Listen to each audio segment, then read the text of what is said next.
어제 입당 및 임직 예배로 함께 했는데요. 한 시간 반 정도 예상을 했는데 조금 시간이 좀 더 이렇게 많이 길어져서 다음에 또 이렇게 임직을 하거나 그럴 일이 있으면 시간을 좀 더 많이 줄일 수 있게끔 해야 되겠다, 그런 생각을 좀 했는데요. 어떻게 이 모양 저 모양으로 섬겨주신 많은 분들에게 감사를 드리고요. 이제 특별히 이제 가족들이나 이런 분들이 이렇게 함께 하시는 경우가 있는데, 어떤 분이 그런 이야기를 하시더라고요. 사실 오래전에 아버님이 직분을 받으실 때 이렇게 대부분의 형제들이 믿지 않았을 때였는데, 그래도 이렇게 초청을 해서 같이 이렇게 함께 하고 났는데, 이 세월이 한참을 지나서 보니까 한 20년, 30년 이렇게 세월이 지나 보니까 그분들이 다 전도가 돼서 이제 세월이 흐르면서 그분들이 또 교회에서 직분자가 되어서 교회를 신실하게 섬기는 그런 일꾼들이 되어 있는 것을 보면서 감사했다고 그런 얘기를 한 분이 하시던데요. 우리의 마음속에도 부정적인 의미의 어떤 그런 자리에 대한 욕심, 이런 의미가 아니라 하나님 앞에 신실하게 섬겨가고 또 그런 것들이 인정되고 또 그렇게 하나님 앞에 신실하게 섬겨가는 것을 결단하는 그런 직분에 대한 선한 소원도 갖고 함께 해갈 수 있기를 원합니다. 장로 권사 안수집사를 세우면서 이번에는 제가 이제 재직회나 공동회 때 부탁을 드렸었는데, 이번에는 제가 추천을 단수로 해서 투표를 했으면 좋겠다라고, 이번만은 그렇게 해달라고 부탁을 했고, 이제 재직들하고 공동회에서 동의를 해주셔서 그렇게 이번에 임직을 했는데, 아마 이제 다음부터는 조금 더 이제 체계적인 절차를 따라서 추천을 받고 그것에 대해서 동의를 하고 또 일정 부분 당회나 운영위원회에서 심사도 하고 투표를 하고 그리고 임직을 하는 어떤 그런 절차들을 조금 더 앞으로는 좀 밟아가야 할 것입니다. 만약에 이제 누군가가 어떤 분이 우리 교회에서 안수집사의 직분을 잘 섬겼으면 좋겠다, 어떤 분이 좀 권사가 되었으면 좋겠다 해서 추천을 이렇게 한다고 할 때, 초등학교 아이들 반장 선거, 회장 선거하면 아이들에게 추천을 이렇게 하잖아요. 근데 나는 진짜 하고 싶어. 근데 아무도 추천 안 해줘. 그러면 이제 자신 있게 손들잖아요. 그리고 이제 내가 하겠습니다 그러잖아요. 요즘 아이들은 당당하게 그런다 그래요. 그리고 앞에 나가서 당당하게 내가 왜 나를 반장을 시켜주면 어떻게 하겠다, 호소도 하고 그런다는데, 나는 좀 이렇게 권사를 좀 해야 되겠는데 아무도 추천을 안 해주면, 본인이 앉아서 추천서를 써야 된다면 무슨 추천서를 무슨 내용으로 어떻게 쓸까, 한번 그런 생각을 제가 한번 해본 적이 있는데, 그때 떠오른 장면이 오늘 함께 읽게 된 이 본문이에요. 성경에서 자기 스스로 자기 추천서를 쓴 장면이 이 장면인데, 사실은 이 장면이 이제 바울과 고린도 교회 사이에 긴장 관계가 벌어진 상황이에요. 이 고린도 교회 성도들이 바울의 사도성, 바울의 리더십을 인정하지 않는 거예요. 여러 이유를 대요.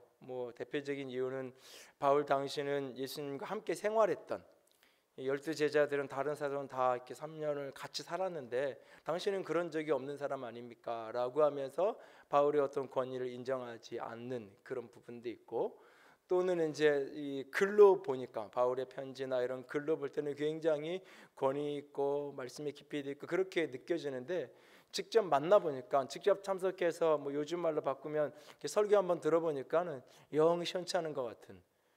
근데 어쩌면 그거는 바울의 육신적인 핸디캡, 안질이 있든지 척추에 문제가 있다라고 보통 이제 바울의 이야기에 대해서 전승이 되는데, 설교자가 척추가 문제가 있어서 허리가 구부정하게 서 있든지, 안질이 있어서 눈을 제대로 뜨지 못하고 눈을 제대로 마주치지 못하면서 무엇인가 이야기를 한다든지, 그런 상황이 되면 내용에 관계없이 기본적으로 핸디캡을 갖고 있을 수밖에 없죠. 그래서 글로 볼 때는 참 괜찮고 탁월한 그런 목회자인 것 같고 사도인 것 같았는데, 만나보니까 아무래도 아닌 것 같아. 이런 식의 여러 이유를 대면서 고린도 교회 성도들이 바울의 사도성을 인정하지 않는 존중해주지 않는 그런 상황이 벌어지는 거예요. 그런 어떤 긴장관계 속에서 바울은 오늘 이런 이야기를 해요. 그 2절 바로 앞에 보면 바울이 이 직분을 받아 긍휼하심을 입은 대로 낙심하지 않는다. 그럼에도 불구하고 나는 낙심하지 않는다고 하면서 자기 스스로 추천서를 써가지고 지금 이제 이 고린도 교회 성도들에게 보내고 있는 부분입니다. 낙심하지 않는다. 여러분이 만약에 이렇게 내가 이렇게 이 장로를 이렇게 피택을 받고 해서 이제 임직을 딱 했는데, 예를 들면 어제 이제 임직을 했는데 오늘 이렇게 나가는데 누가 이렇게 몇 명이 앉아서 이렇게 우연히 자기들끼리 주고받는 이야기를 우연히 들었다고 한번 생각해 보세요. 아, 어떤 분은 그분은 장로 될 만한 분이 아닌데 장로가 돼서 앞으로 우리 교회가 참 걱정이라 뭐 이런 얘기를 어떤 분들이 주고받는 이야기를 대놓고 나한테 하는 게 아니라 자기들끼리 그런 얘기 하는 거를 지나가다 스쳐 들었다고 생각해 보세요. 여러분 마음이 어떨 것 같으세요? 어디를 감히 그런 소리 하냐고 이렇게 대놓고 뭐라 그러시겠어요? 아니면 집에 가서 혼자 진짜 그런 거 아닌가? 부족한 나 같은 사람이 괜히 이렇게 직분을 받아서 교회에 부담이 되고 오히려 힘들어지는 건 아닌가? 뭐 여러 가지 생각을 혼자 나름대로 할 수 있지 않겠어요? 특별히 그렇게 우연히 주워 들은 이야기가 아니라 대놓고 나한테 당신의 그런 어떤 직임에 대해서 도전하고 인정할 수 없다라고 이야기하는 소리를 들을 때 이 마음에서부터 이렇게 낙심이 되고 주저앉게 되고 스스로 실망하게 되고 얼마든지 그럴 수 있을 거예요. 바울의 마음도 사실 지금 그러는 거예요. 그래서 일부러 나는 낙심하지 않을 거야. 낙심이 전혀 그런 마음이 없으면 그런 얘기를 왜 하겠어요, 사실은. 내면에서부터 그런 힘듦이 있는 거예요. 그래서 낙심하지 않을 거야. 그리고는 자기 스스로 펜을 들고 스스로 추천서를 쓰는 거예요. 그게 2절이에요. 그런 배경을 이해하면서 2절을 한 번 더 같이 읽어봅니다. 이에 숨은 부끄러움의 일을 버리고 속임으로 행하지 아니하며 하나님의 말씀을 혼잡하게 하지 아니하고 오직 진리를 나타내므로 하나님 앞에서 각 사람의 양심에 대하여 스스로 추천하노라. 하나님 앞에서 각 사람의 양심에 대해 스스로 추천한다.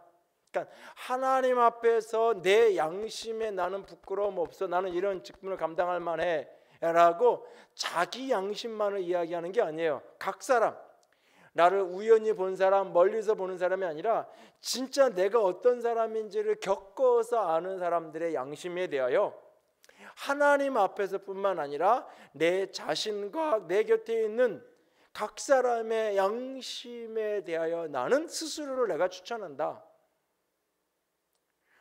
오늘 여러분 모두가 하나님 앞에서 꼭 어제 직분을 받은 분들뿐만 아니라 우리 모두가 하나님 앞에서 이 고백을 할 수 있는 그런 인생, 그런 삶을 살아갈 수 있으면 좋겠어요.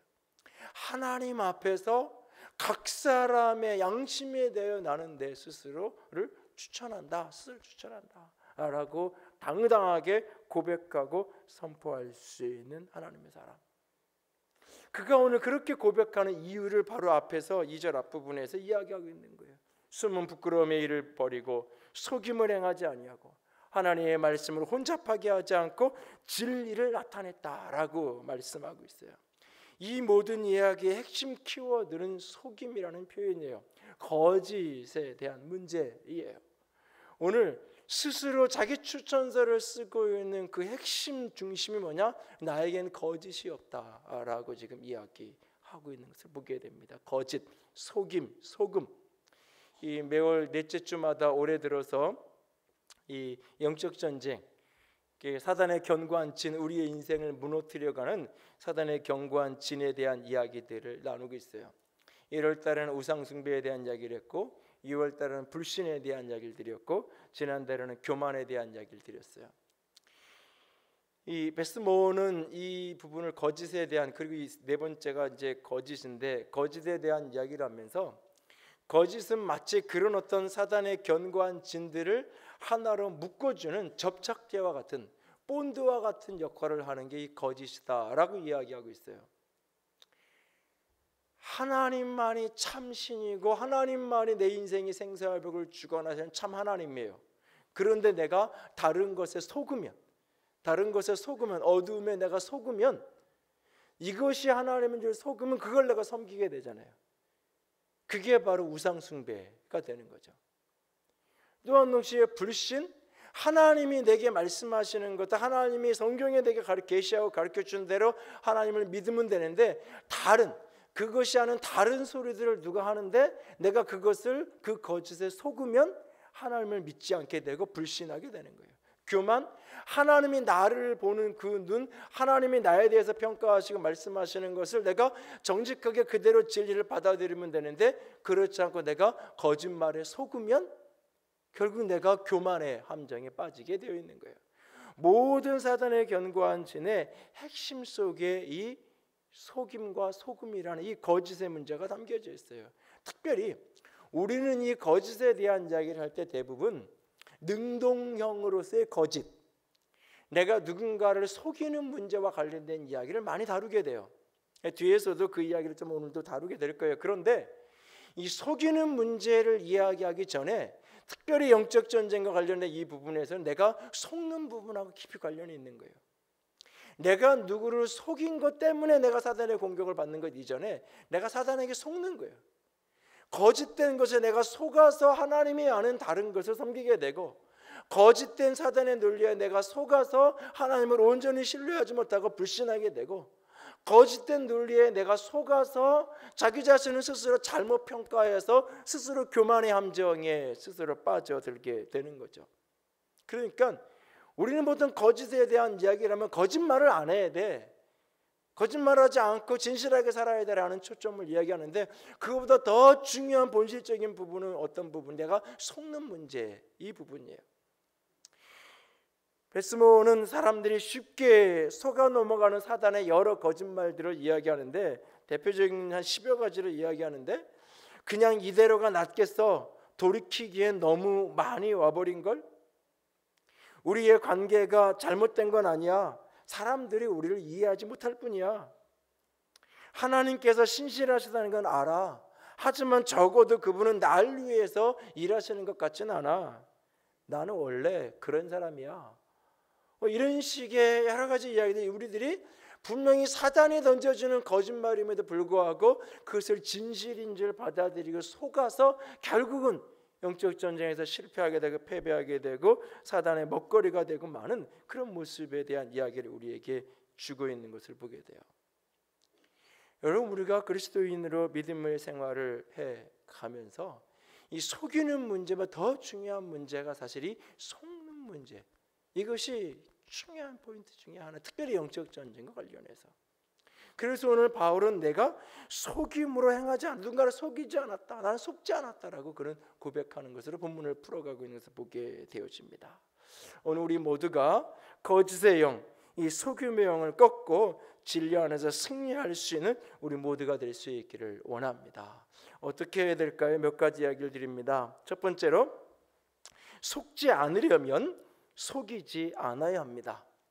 속지 않기 위해서 속이지 않는 것에서부터 여러분들이 시작할 수 있기를 원합니다. 여러분, 우리가 거짓말을 하는데, 누군가를 우리가 속이는데 어떨 때 속이는 거냐면, 진실을 말하고 사실을 말하고 솔직하게 말하면 그게 나에게 손해가 된다고 여기는 순간, 그게 내 자신에게 손해가 된다고 여길 때 내가 다른 사람에게 거짓말을 하게 되는 거예요. 거짓말을 하는 게 나에게 이익이 된다고 생각하기 때문에 거짓말을 하는 거예요. 거짓말을 하지 말라고 아무리 사람들을 가르쳐도 여전히 거짓말을 하고 여전히 속이는 삶을 살아가는 이유가 뭐냐? 그게 이익이 되기 때문에 그래요. 나에게 이익이 되기 때문에. 거짓말하는 게 나에게 손해인데, 손해인 걸 뻔히 알면서 일부러 거짓말하는 사람이 누가 있겠어요? 사실을 사실대로, 진실을 진실대로 이야기하는 게 나에게 유익이 되는 게 뻔한데 사실을 하지 않고 진실을 숨기는 사람이 누가 있겠어요? 대부분은 그 순간 내가 거짓말을 하는 게 나에게 유익이라고 생각하기 때문에 거짓말하는 거예요. 그런데 여러분, 잘 생각해야 돼요. 내가 누군가를 속이는 그것이 결코 나에게 유익이 되지 않아요. 왜냐하면 내가 누군가를 속이는 그 순간 사단의, 이 거짓의 아비인 사단의 문을 열게 되고, 끊임없이 사단이 우리의 삶에 역사하는 문이 열려서 내가 결국 속아 넘어가는 인생이 되어지고 마는 거예요. 요한복음 8장을 좀 볼까요? 요한복음 8장 44절을 같이 읽습니다. 너희는 너희 아비 마귀에게서 났으니 너희 아비의 욕심대로 너희도 행하고자 하느니라. 그는 처음부터 살인한 자요 진리가 그 속에 없으므로 진리에 서지 못하고 말할 때마다 제 것으로 말하느니 거짓말쟁이요 거짓의 아비가 되었습니다. 사단은 거짓의 아비예요. 거짓말쟁이에요. 내가 누군가를 속이고 내가 누군가를 향하여 거짓말하는 그 순간 그 거짓의 영인, 거짓의 아비인 그 사단의 종노릇, 내가 사단을 내 아버지로, 그래서 내가 아버지와 자녀가 닮는 것처럼 내가 사단을 닮아서 거짓을 행하고 있는 거예요. 그 순간 잠시 내가 누군가에게 거짓말하는 동안 나에게 이익인 것 같지만 그것이 그 거짓을 행하는 그 모습을 통해서 거짓의 영인 사단이 내 삶에 자리 잡기 시작하면서 나는 결국 속게 되는 거예요. 그래서 우리말에 결국은 제껴에 넘어간다라고 얘기를 하는 거예요.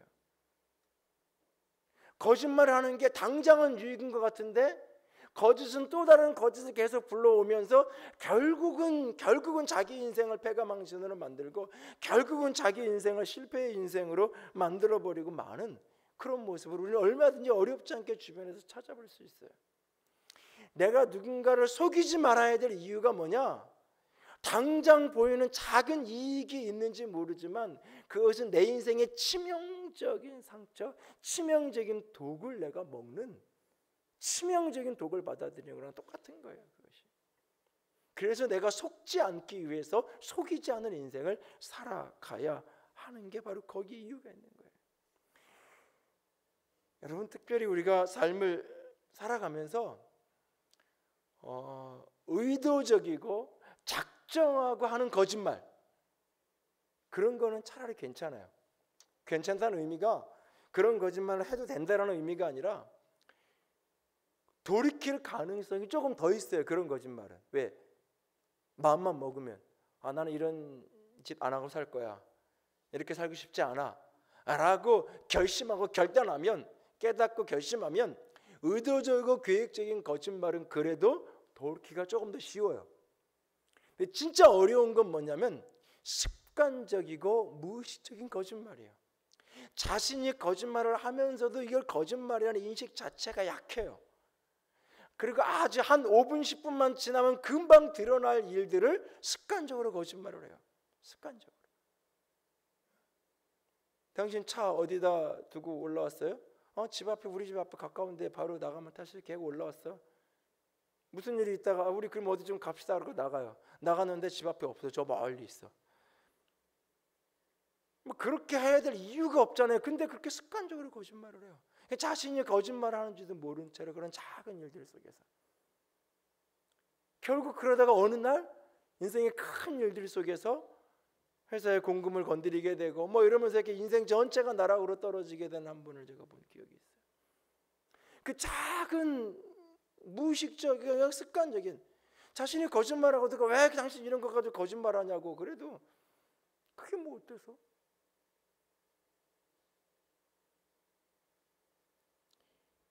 여러분, 내가 집에 아이스크림 사가지고 들어갔는데 아이가 둘인데 큰 아이만 집에 있어요. 근데 애가 먹고 싶대요. 같이 앉아서 먹었어요.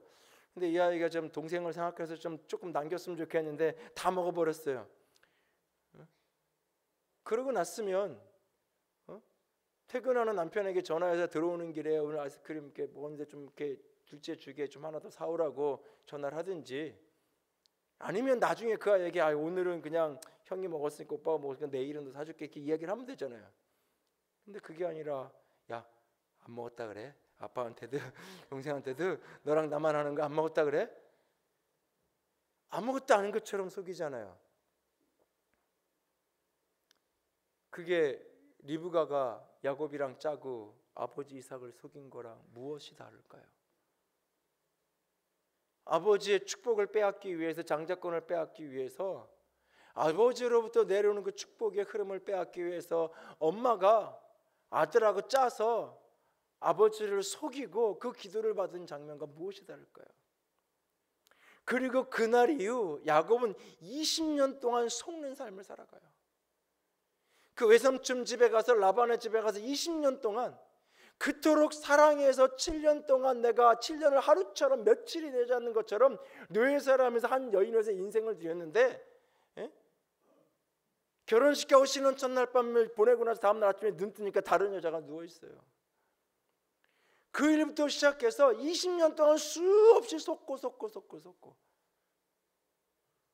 그 문이 어디서부터 열린 거예요? 내가 결국 엄마가 아들하고 짜서 아버지를 속이는 거기서부터 문이 열리는 거예요. 결국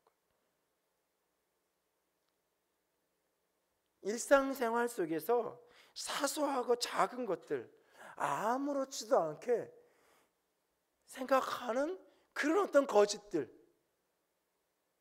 그것이 당장은 내게 조금 유익이 되고 당장의 유익, 당장에 약간 난처한 거, 아니 그 아이스크림 먹은 거 그 사실대로 얘기하는 게 뭐 그렇게 큰 문제겠어요. 그러나 약간 난처할 수 있어요. 동생이 뭐라 그럴 수도 있고 남편이 한마디 할 수도 있고, 약간의 난처함을 극복하고 피하고 싶어서 거짓말을 하는 게 한 번 하고 두 번 하고 세 번, 그 거짓말이라고도 여기지 않아요. 그걸 너랑 나랑 이렇게 함께 거짓말해서 우리 아버지 속이자 이렇게 말하지 않아요. 그렇게 생각조차 하지 않아요. 그거는 그냥 자연스러운 것이라고 여겨요, 사람들은. 그것이 결국 사단의 거짓의 영이 내 가정에, 내 삶에 자리를 잡고 끊임없이 나를 속게 만드는 그런 시발점이 될 수 있어요. 내가 사단에게 어두움에 속지 않는 인생을 살아가기 위해서 내가 속이지 않아야 돼요. 속지 않는 인생을 위해서 속이지 않는 것을 끊임없이 훈련하고 연습하고 여러분들이 살아가야 합니다. 두 번째로 우리에게 필요한 게 뭐가 있냐면, 거짓의 영을 꺾고 진리로 승리하려면 숨기지 말고 빛으로 드러내셔야 됩니다.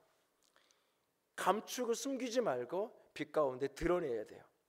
오늘 보면 2절에 보면 이에 숨은 부끄러움의 일을 버리고 숨은 부끄러움의 일을 버렸다라고 얘기했어요. 작년에 연말과 연초에 청문회를 이런저런 청문회가 국가적으로 진행될 때 그때 나왔던 유행어로 나왔던 말 중에 하나가 감추려는 자가 거짓말하는 자다. 숨기려는 자가 거짓말하는 자다. 거짓말을 하는 이유의 중요한 이유 중에 하나가 숨기고 싶은 거예요. 감추고 싶고 가리고 싶어서 숨기는 거예요. 그런데 그러면 그럴수록 결국은 내가 사단에게 속게 되고 결국은 내가 사단의 올미에 묶이게 돼 있어요. 그래서 빛 가운데 내 삶을 자꾸 드러내야 돼요. 빛을 마주보면 내 삶이 내 앞에 환한데 빛을 등지면 내 앞에 온 세상은 환하지만 내 앞은 캄캄하잖아요. 빛 가운데 내 삶을 드러내야 돼요. 빛 가운데 내 삶에 드러내는 대표적인 방법이 뭐냐? 자백하는 것, 고백하는 거예요. 요한 1서 1장 9절 말씀 보겠습니다. 요한일서 1장 9절 같이 읽어요. 만일 우리가 우리 죄를 자백하면 그는 기쁘시고 의로우사 우리 죄를 사하시며 우리를 모든 불의에서 깨끗하게 하실 것이요. 야고보서 5장 16절도 같이 읽습니다. 그러므로 너희 죄를 서로 고백하며 병이 낫기를 위하여 서로 기도하라. 의인의 간구는 역사하는 힘이 큼이니라. 여기 요한일서에 우리 죄를 고백하면 누구에게? 하나님께 고백하면 하나님이 용서하신다, 깨끗게 하신다고 말하고 있고, 야고보서 5장 16절은 너희 죄를 서로 고백하며, 그래서 여기 보면 죄를 자백하고 죄를 고백하는 이야기가 나와요. 이 두 본문을 혼동을 해서 공동체를 혼란스럽게 만드는 경우가 간혹 있어요. 특별히 이제 DTS나 이런 어떤 특별한 훈련 프로그램들이나 내적 치유 수양회 같은 내적 치유 프로그램들을 하게 되면 그런 어떤 내적 치유의 과정 속에서나 이런 훈련 과정 속에 중요하게 다루는 문제 중에 하나가 죄의 문제를 다루는데, 이 죄의 문제를 극복하고 해결하는 방법 중에 하나로 고백이라는 걸 사용하는 거예요. 그래서 이것을 이 요한일서 본문과 이 야고보 본문에 혼돈해 가지고 결국은 사람들 앞에서 자기 죄를 고백하게 만들어요. 그래서 아주 작은 소그룹 속에서 고백을 하든지, 때로는 이제 뭐 이렇게 전체 큰 그룹 속에서 고백을 하든지, 그런 식의 시간을 갖고 이렇게 고백함으로 자유케 되어지는 그런 이야기를 다루는 경우가 있어요. 그런데 이때 굉장히 조심해서 이 문제를 다뤄야 될 필요가 있어요. 특별히 이제 뭐 모르는 교인들, 그냥 이렇게 초교표적으로 어디 신문이나 뭐 어디서 이렇게 광고해서 전혀 일상생활에서 만날 일이 없는 사람들이 2박 3일 수련하고 일주일 수련회에서 거기서 어떤 죄를 고백하고 뭐 그런 영성 수련회들이 제가 아는 것만 해도 5-6개가 있어요. 그럴 수 있어요. 그런데 같은 교인들끼리 만약에 그런 시간을 가졌다고 생각해 봐요. 근데 어떤 분이 이렇게 죄를 떠올리고 고백하라 그러니까 생각나는 게 내가 결혼 전에 군대 있고 그럴 때 막 이렇게 성적으로 막 문란하게 살았던 게 이렇게 고백이 돼. 그래서 앞에 나와서 제가요 이렇게 군대 시절에 이렇게 살았습니다. 막 개망나처럼 살았습니다. 그리고 고백을 하고 나갔어요. 근데 그분이 이번에 임직받은 안수 집사님이네. 루비에서 볼 때마다 저분 저거 과거가 자기도 모르게 자꾸 이렇게 올라오는 거예요. 그게 그러면서 이게 관계가 힘들어지게 혼돈하면 이 본문을 유심히 들여다보면 요한일서 1장 9절의 죄는 원문이 하마르티아라는 단어예요. 이것은 진리에서 벗어나는 것, 관역에서 벗어나는 것, 교회에서 우리가 일상적으로 사용하는 죄, 하나님 내가 이러이러한 죄를 졌습니다라고 하나님께 고백하면서 용서를 구하는 그 죄에 대한 단어예요. 그런데 야고보서 5장 16절에 너희 죄를 서로 고백하고 할 때 여기에서의 죄란 진리에서 벗어난 근원적인 죄를 이야기하는 것이 아니라 이것은 조금 다른 표현으로 쉬운 표현으로 바꾸면 잘못, 실수, 착오, 과실, 잘못된 행동 이런 의미의 표현이에요. 이것은 그러니까 본질적이고 근원적인 어떤 하나님과의 관계 속에서의 죄와는 조금 다른 표현이에요. 그것은 용서받기 위해서 뭔가를 하는 게 아니에요. 하나님 앞에 죄를 고백하고 자백하는 건 용서받기 위해서 하는 거예요. 그러나 오늘 서로 죄를 고백하라고 말하는 이것은 용서받기 위해 하는 게 아니에요. 그냥 내 과실을, 내 잘못을, 내 행동이 잘못된 것이었다는 것을 인정하는 거예요. 시인하는 거예요. 그것을 받아들이는 거예요. 이 두 가지를 서로 혼돈하면 어려움이 생겨요.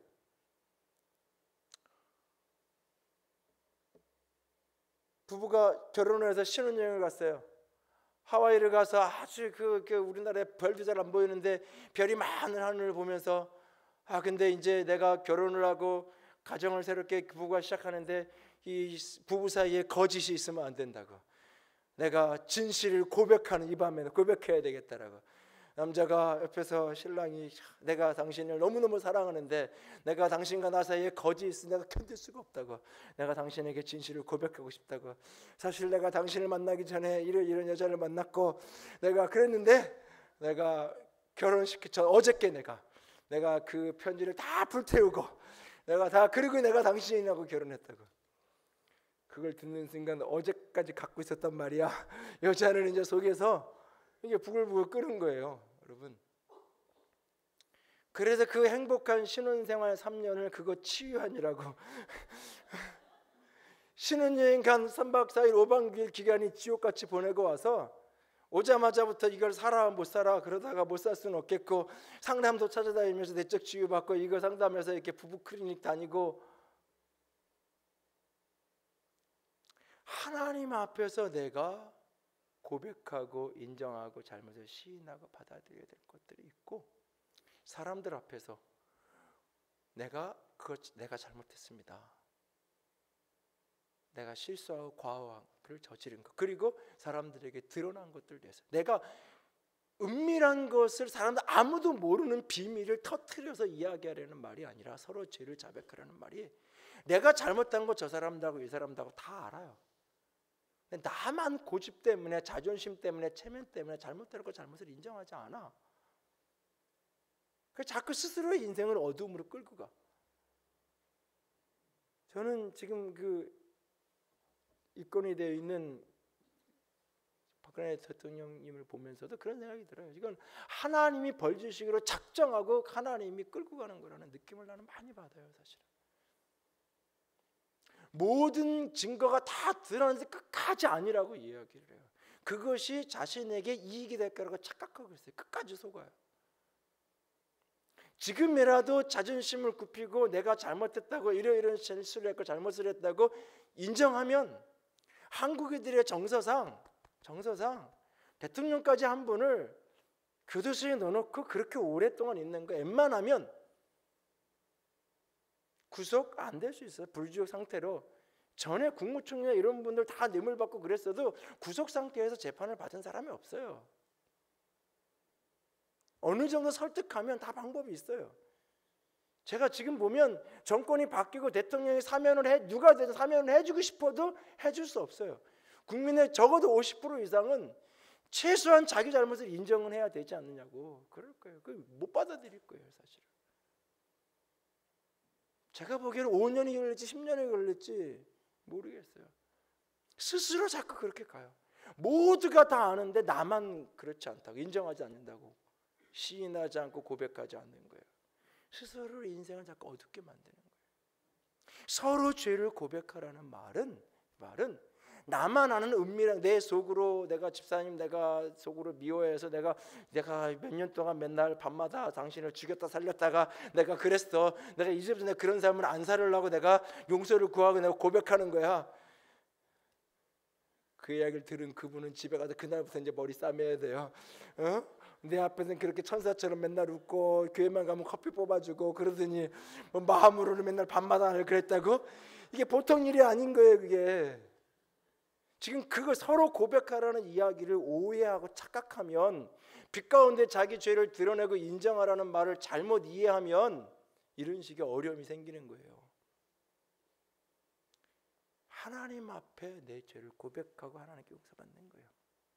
서로에게 죄를 고백하는 것은 관계 속에서 내가 잘못한 거 인정하고, 내가 과오한 거, 내 행동이 나빴던 거 누구나 다 인정하는 것들, 나만 그게 아니라고, 나는 좋은 데서 한 거라고 고집 피우지 말고, 어떤 의도였든지 결과적으로 누군가에게 상처를 줬고 결과적으로 그것 때문에 누군가가 울고 있으면 내가 잘못했다고 인정하고 시인하고, 그리고 우리 가치를 다시 가자고 인정하고, 공동체에서 받아들여주면 다시 또 감당하는 거고, 받아들여주지 않으면 그 징계의 기간을 근신하니 그냥 또 갖는 거고, 그것이 바로 고백의 의미, 자백의 의미를 가르쳐주고 있는 거예요.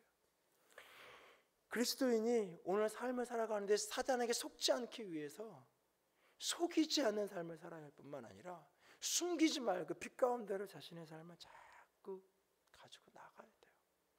그리고 세 번째는 진리로 분별하고 진리로 행하는 자가 되어야 돼요. 오늘 본문에 보면 하나님의 말씀을 혼잡하게 하지 않았고 진리를 나타냈다라고 말하고 있어요. 하나님의 말씀을 혼잡하지 않게 한 사람, 진리를 드러내는 사람, 진리의 말씀, 진리의 성령을 기준으로 분별하는 것. 우리의 삶에 많은 일들이 등장하고 많은 생각이 떠오르는데 그것을 진리의 말씀을 가지고 분별을 하고 성령께서 주시는 감동과 성령께서 주시는 인도함을 가지고 분별하는 거예요. 내 느낌, 내 감정에 속으면 안 돼요. 나는 원래 이런 사람이야. 성경이 그렇게 이야기했냐고요. 하나님이 그렇게 이야기했냐고요. 몇 년 전부터 내가 교회 안에서 디스크 검사 다 수습시키라고 하지 말라고 그랬어요. 이 상담학적인 검사들이 분명히 도움을 주는 어떤 부분이 있는데 이것이 충분히 훈련된 소그룹 속에서 다뤄지지 않으면 자꾸 부장님께서 앞으로는 소그룹에서만 다루라고, 대그룹에서 하는 강연을 일절하지 말라고 교육자들한테. 내 어떤 성향을 심리검사를 조금 이해하고 나서는 그걸 그렇게 믿어버려요. 완전. 그러면서 오히려 자기 확신이 생겨요. 혈액형도 마찬가지예요. 나는 B형 남자니까. 근데 그게 한국에서만 통해요. 내가 미국 가서 살면 전혀 안 통해요. 누구한테 얘기해? 나 B형 남자라 이래. 아무도 안 인정 안 해줘요. 그게 무슨 상관이라고. 한국에서만 그래 B형이야? 뭐 그럴 줄 알았어. 한국에서만 그러죠. 그냥 내가 믿는 거예요, 사실은. 그게 진짜 성경의 진리에 근거한 건지, 성령께서 내게 지혜를 주고 감동으로 영으로 깨닫게 하신 진리인지를 분별해야 되는 거예요. 교인들이 아까 저 1부 때도 그 얘기를 했는데, 교인들이 사단에게 잘 속는 대표적인 것 중에 하나가 뭐냐면, 목사님은 나를 싫어해. 뭐 싫어한다는 거 조금 과하면 목사님이 나는 걔는 관심이 없어. 그게 성경에 있는 거냐고요. 아니면 여러분이 기도 중에 깨달은 거냐고요. 그게 아니라 그냥 보니까 목사님이 나한테는 전화도 잘 안 하는 것 같고, 보니까 누구네 집 애는 보니까 로비에서 볼 때마다 보니까 얼굴 이렇게 머리 쓰다듬어 주는데 우리 집에는 아무리 지나가다 본체만 채 하시는 것 같고, 예, 혹시 그런 생각이 들면 전화를 하세요. 목사님이 나한테 관심 없는 것 같아 전화하지, 이러지 말고. 그러면 또 내가 마음이 힘드니까 그러지 말고 그냥 목사님 커피 한잔 하시죠. 예? 예? 차 한잔 하죠. 예? 차 한잔 사주세요. 아까 이 예배 얘기를 하자마자 일부 딱 끝나고 올라갔더니 목사님 커피 사주세요. 그래서 주머니를 뒤졌는데 내가 다음 주부터 은행에 가서 500원짜리를 좀 넉넉하게 갖고 다녀야 될 것 같은데, 여러분 나는 이게 우스갯소리인데 진실로 믿어요, 사람들이. 저는 나이 30이 넘은 사람이요. 딸 셋의 아들, 막내 아들인데 그 셋째 딸이로 살아서요. 엄마한테 나이 30이 넘었는데, 엄마 진짜 나 좋아해? 엄마 나 진짜 사랑하긴 사랑해? 나이 30 넘은 딸이 엄마한테 그렇게 묻는 걸 본 적이 있어요. 첫째는 첫째라고, 막내는 막내라고, 둘째는 그래도 욕심이 있어가지고, 셋째는 중간에 끼어가지고 그냥 열심히는 살았는데 늘 나는 그냥 버린 자식과 관심 없는 것 같고, 진짜 엄마가 나를 여러분이 부모가 돼서 생각을 해보면 그 이야기를 얼마나 가슴이 아프겠어요. 그 이야기 30년 동안 믿고 살았으니 그 딸이 그 이야기를 듣고 부모가, 엄마가 가슴을 치고 통곡을 할 일인 거죠. 사단의 거짓말에 그 진리를 기준으로, 하나님의 말씀을 기준으로, 진리의 성령을 기준으로 분별해야 돼요. 그리고 그 분별을 근거로 행동하는 거예요. 그래야 우리가 거짓에 속지 않고 거짓을 이겨내면서 살아갈 수 있는 거예요. 특별히 그러기 위해서 여러분 성경을 좀 읽으세요. 지난 주중인가 지난주인가 제가 페이스북에 제 친구가 이렇게 그림 배경으로 해서 이렇게 한 컷을 만들어 놓은 문장 하나가 제임스 패커 박사의 문장인데, 오늘날 성경을 믿는 사람은 많으나, 너무 많으나 성경을 읽는 사람은 극소수에 불과하다. 그 문장을 읽고 내가 가슴을 쳤어요. 진짜 요즘 시대의 그리스도인, 성경을 다 믿는다고 하지만 이 성경을 읽고 성경을 묵상하고 성경을 내 삶에 부딪혀서 씨름하는 사람이 너무 그냥 들으려고 하죠. 설교 틀어놓고 CBS 틀어놓고 CBS 틀어놓고 듣고 보고 즐기려고 하지, 재미없고 탁탁한 이거 혼자 이걸 설명해주고 그러면 참 재밌고 좋은데 이해도 되고, 이거 읽으면 아무것도 이해도 안 되고, 그러니까 읽으려고 하질 않아요, 사람들이. 그 말씀이 내 말씀으로 심겨져서 내 심령 속에, 영혼 속에 잘 들어오지 않아요. 한번 그냥 듣고 지나가요, 사람들이. 진리를 분별하기 위해서 말씀을 더 깊이 가까이 했었으면 좋겠어요, 여러분들이. 저희 아이들 어릴 때 저희 장모님이 늘 아이들을 놓고 그렇게 기도할 때마다 이런 기도를 하세요. 하나님, 가이오와 같은 장로가 되게 해주세요. 이런 기도를 자꾸 하세요. 그래서 제가 가이오라는 사람이 어떤 사람인가 한번 대강은 알았지만 성경 전체를 이렇게 스크린을 해서 다 뽑았어요. 가이오라는 사람이 어떤 사람일까? 왜 장모님이 자꾸 저 가이오 장로 같은 사람 되게 해서 이런 얘기를 할까?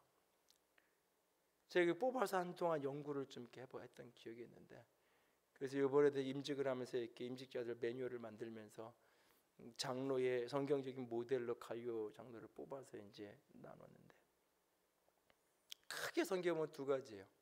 가이오는 바울 개인과 로마 교회의 재정적인 후원자예요.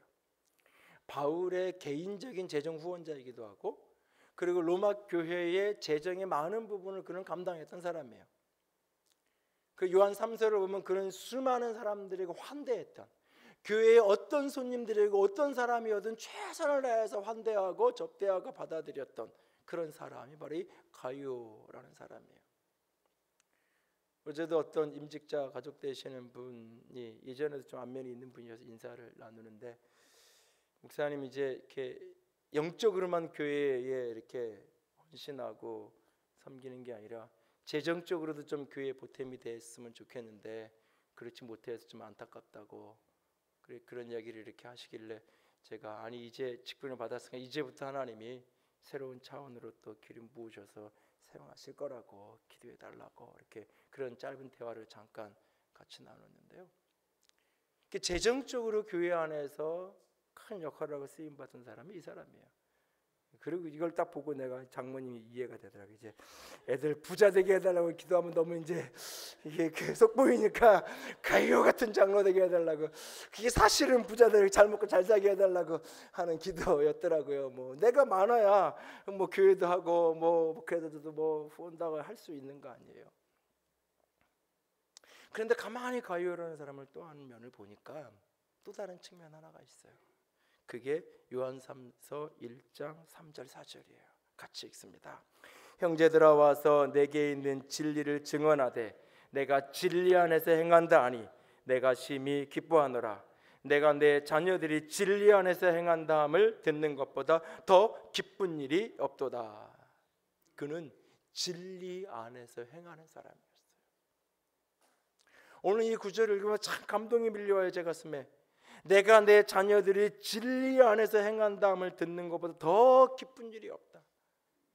진리 안에서 행하느라 더 기쁜 일이 없다. 진짜 조금만 눈 감고 타협하면 바로 몇 억이 들어오고 바로 몇십억이 들어올 수 있는 일들을 하면서도 그 일을 타협할 수 없어서, 그게 이단하고 연결되는 사업이고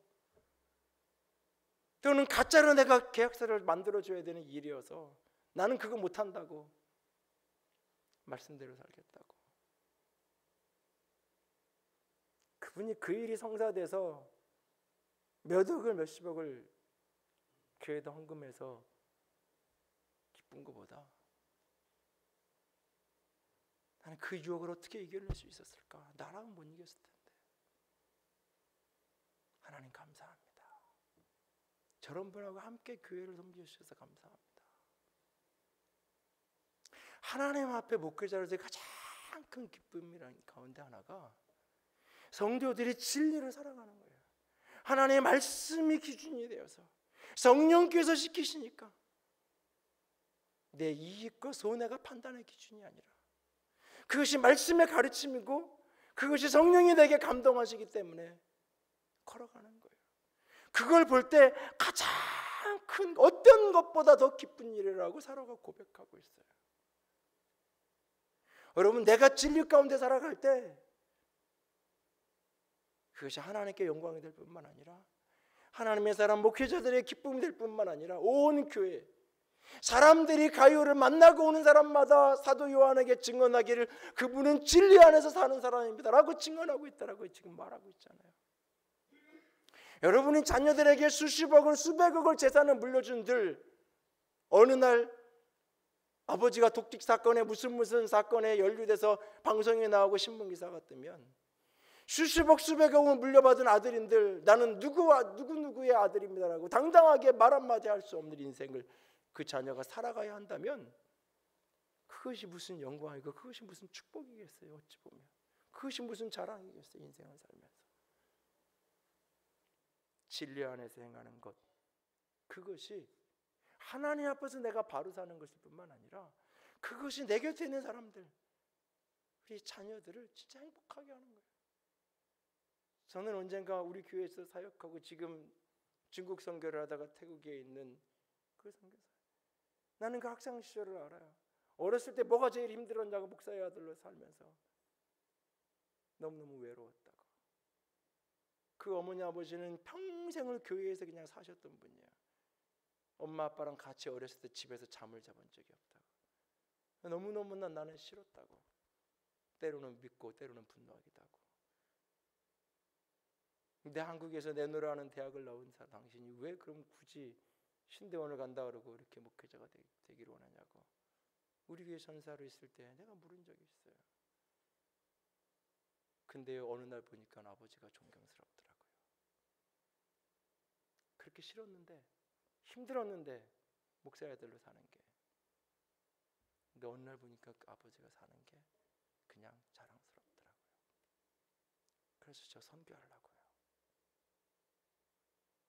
내가 무엇인가를 많이 물려주고 나눠주는 것보다 내가 어떤 인생을 살았는지 그 뒤편을 보면서 그것이 진정 기쁨이고 진정 축복인 거예요.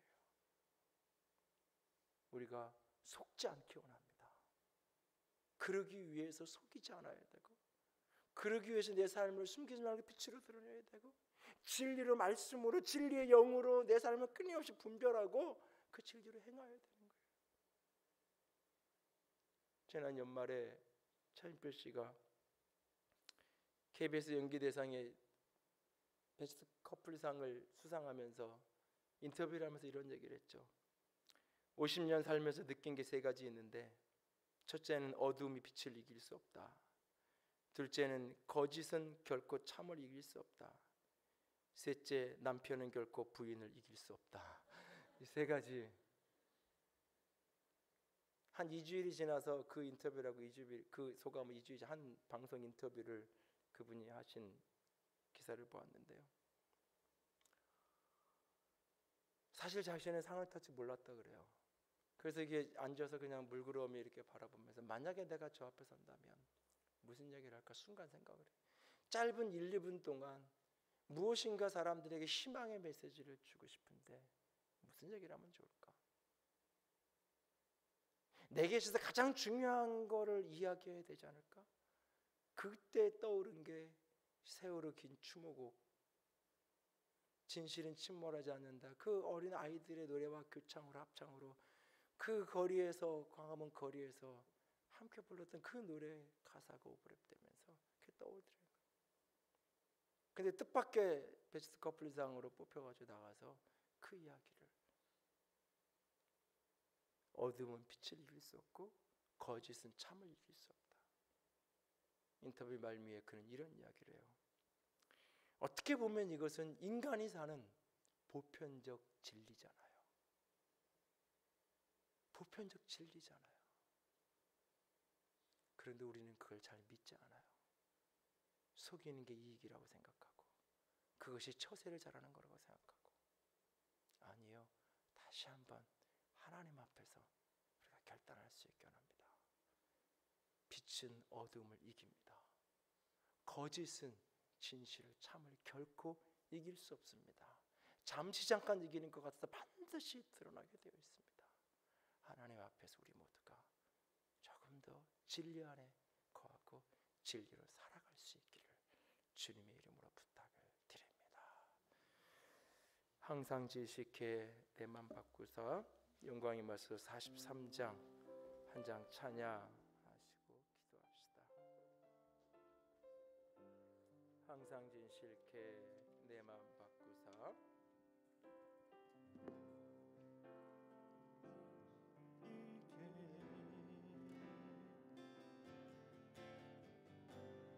내 맘 바꾸사 하나님답게 하나님답게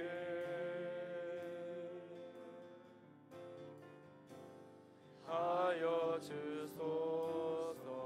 항상 진실케 내 맘 바꾸사 항상 진실케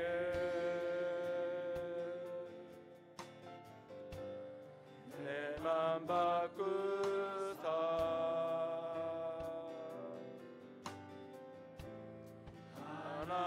하나님답게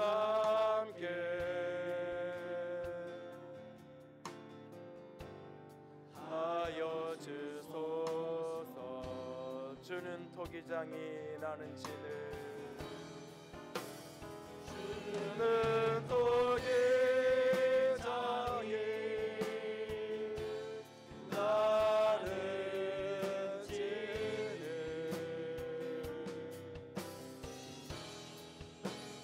날 믿으소서.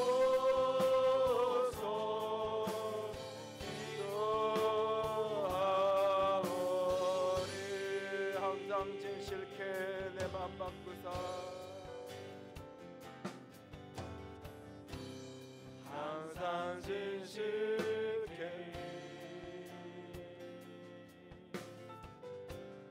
내 맘 바꾸사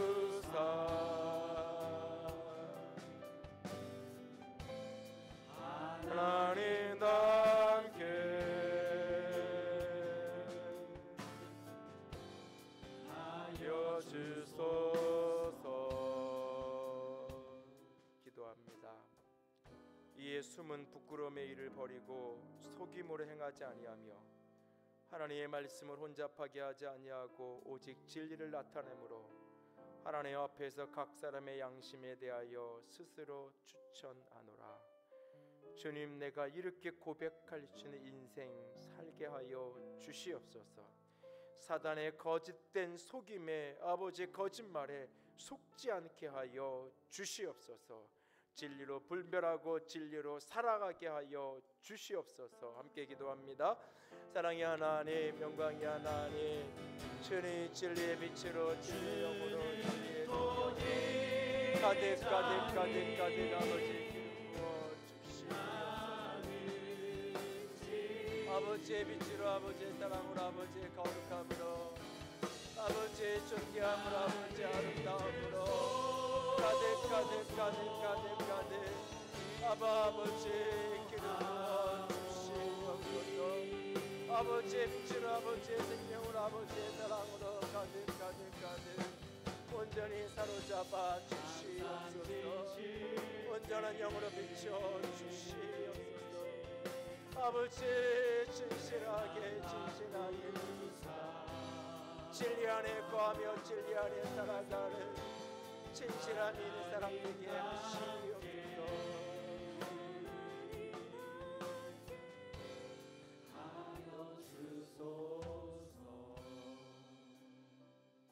이 주님 진실하신 하나님, 사단의 거짓된 속임에 속지 않기를 작정합니다. 속지 않기 위해서 속이지 않겠습니다. 속지 않기 위해서 숨기지 않고 빛으로 드러내겠습니다.